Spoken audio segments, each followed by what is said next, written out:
السلام عليكم. النهاردة هنعمل مع بعض المعمول بالتمر بأسهل وأبسط طريقة، مش هيبقى صعب معاكي بعد كده، وهتحبيه وهتحبي طعمه وهتحبي شكله وجماله من كتر حلاوته. أصلا هتعمليه كل يوم من كتر حلاوته وسهولته. يلا بقى مع بعض نشوف الطريقة. أنا كان معايا كيلو دقيق ومعايا نص كيلو سمنة، يعني الكيلو دقيق بياخد 500 جرام سمنة. تمام. معايا دلوقتي البولة حطيت فيها رشة ملح وهنزل بالسمنة.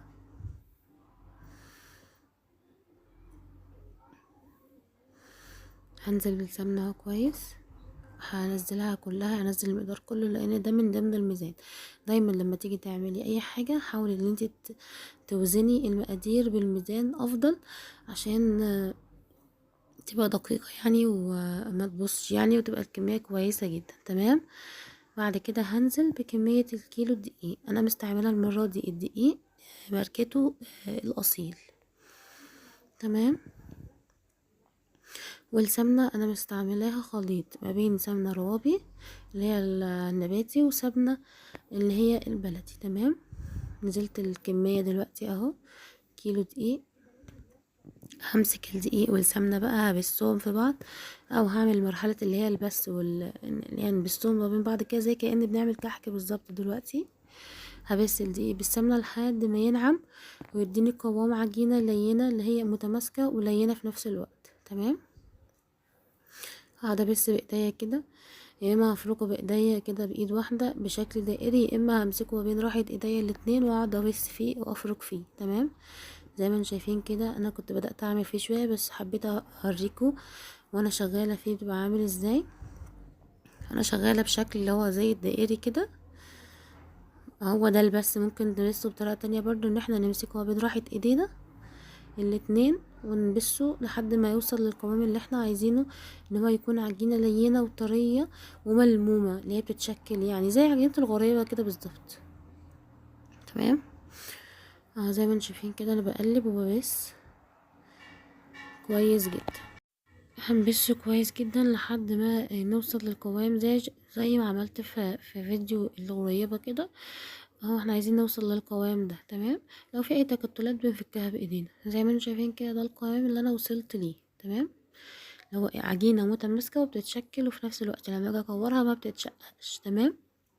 هو ده العجينة والقوام اللي انا عايزاه لعجينة المعمول. تمام.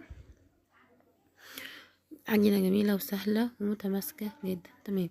دلوقتي انا هدخلها التلاجة لمدة ساعة. ممكن تحطيها في التلاجة لمدة ساعة، ممكن لساعتين، ممكن لتلاتة، زي ما انت تحبي براحتك. طالما هي ما تحطش فيها سوائل سيبيها براحتها خالص. تمام. انت ممكن تسيبها يوم كامل كمان في التلاجة، بالعكس ده بيخليها احسن وبيخلي النقشة بتاعتها بتطلع احلى واحلى من لما تقعد ساعة او ساعتين. انا سبتها في التلاجة لمدة ساعتين تقريبا. بعد كده جبنا بقى المكونات اللي هنحطها على العجينة.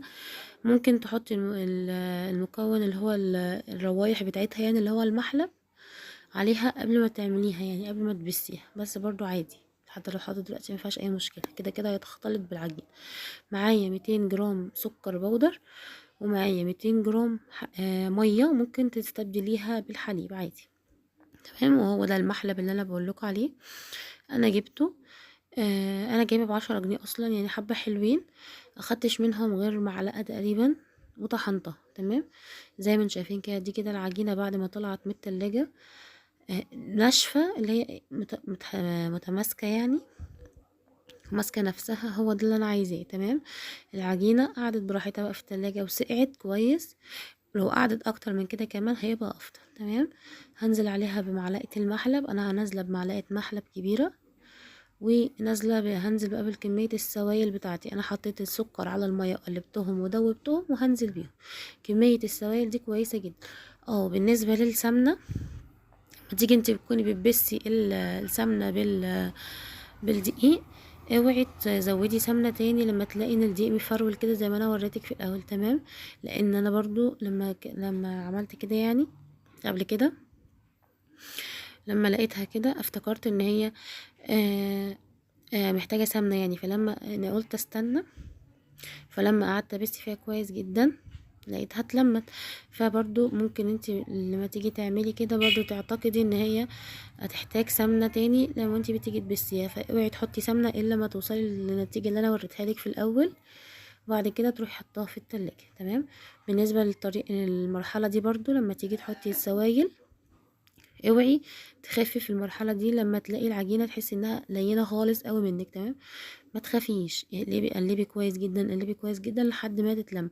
واوعي تختبري العجينه بايدك اللي انت بتعجني بيها، لان اوريدي اصلا هي بتلزق. فلما تيجي تعجني بيها او تختبري بيها العجينه، عمرك ما هتعرفي تحددي انت عايزه العجينه قد ايه، او هي محتاجه ولا لا. هي مش محتاجه، هي نسبه السوائل مظبوطه جدا عليها.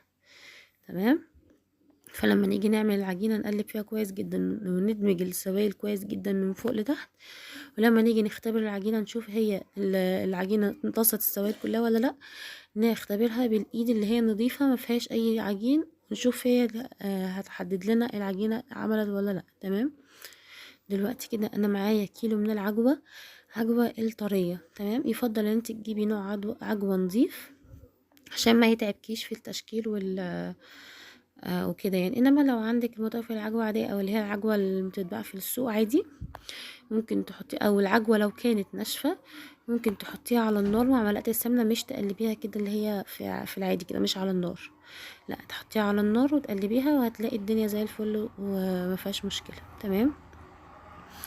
انا دلوقتي كده خلصت العجينة وابتديت التشكيل. تمام. انا عملت شكلين عجينة، شكل صغير وشكل كبير. شكل الصغير شكل الكبير عملت الحشوة اللي هو العجوة يعني، عملتها 12 جرام، وعملت العجينة نفسها 25 جرام او 24 جرام ايا كان يعني. تمام. وبعد كده جبت القالب اللي هو المكبس ده، اللي هو عامل زي المكابس الخشب بتاعة السوريين يعني، وبدأت اعمل بقى في المعمول. تمام. لما نيجي نحط الشكل لازم نحط قبليها رشة دقيق في المكبس نفسه، عشان لو حطيتيها من غير دقيق بتلزق وبتمسك في العجينة ما بتخليهاش حلوة. تمام. لازم تحطي الاول رشة دقيق. بعد كده نجيب حتة العجينة، زي ما قلت لك ان هي حجمها 25 جرام او وزنها 25 جرام، والحشوة 12 جرام. حلوة جدا المقاس ده او الوزن ده، عشان لما تلاقيها في الاخر تمسكيها في الاخر هنا، او لما توزنيها في الاخر تلاقي سمكها كام، هتلاقي مثلا من 35 34 جرام، تبقى حلوة جدا. تمام. زي ما انتم شايفين كده كررت الشكل معاكم مرتين عشان تفهموا الدنيا. اي شكل عندكم ممكن هو ينفع عادي. تمام. تاني شكل عندي اللي هو المكبس ده متوفر في محلات الحلواني كلها تقريبا، او اي محل مستلزمات منزلية هتلاقيه جميل جدا، وبيديكي يعني المكبس بيجي معاه 6 اشكال، بيديكي الشكل الحلو جدا. في منه المدور وفي منه المربع. انا جبت المربع، وكان عندي المدور اللي هو القالب اللي انا وريته لكم من شويه ده. تمام. لما بنيجي نعمله برضو زي القالب التاني بالظبط، بنحطه في دقيق عشان ما يلزقش في العجينه برضو. تمام. ولما نيجي نحط العجينه دي بقى بنحطها في الصينيه على طول، ونروح نجيب المكبس بتاعنا ده ونروح ضاغطين عليها في الصينيه مكانها، وبتثبت مكانها، مش بتحتاجي ان انت تنقليها او تعملي اي حاجه. تمام. الحلو في المكبس ده ان هو سهل وسريع.